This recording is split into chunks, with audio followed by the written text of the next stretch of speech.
আজকে শুক্রবার জুম্মার নামাজ শেষে বাড়িতে এসে দেখছি গাছে একটা পেঁপে পেকে গেছে। দেখতে পাচ্ছ বন্ধুরা, এই যে হালকা হালকা লাল হয়েছে। মানে একবারে যে পেঁপেগুলা পেকে যায় সেগুলার চাইতে এগুলো কিন্তু খেতে অনেক অসাধারণ। তো এখন এই পেঁপেটা পারবো, দেখা যাক কি হয়। তো এখন এই যে পেঁপেটা পারবো এই বাঁশ দিয়ে, দেখতে পাচ্ছ বন্ধুরা,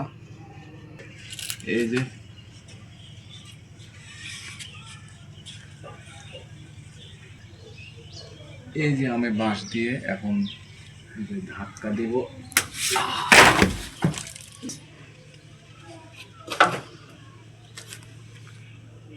এই যে বন্ধুরা, এই যে দেখতে পাচ্ছেন, এই যে মাশাআল্লাহ আলহামদুলিল্লাহ, দেখতে পাচ্ছেন বন্ধুরা পেঁপেটা একেবারে পেকে গেছে। দেখতে পাচ্ছ বন্ধুরা, এই যে আমি একটু চাপ দিলে, এই যে দেখতে পাচ্ছেন কিনা, চাপ দিলে কিন্তু তুল তুল করছে ভিতরে।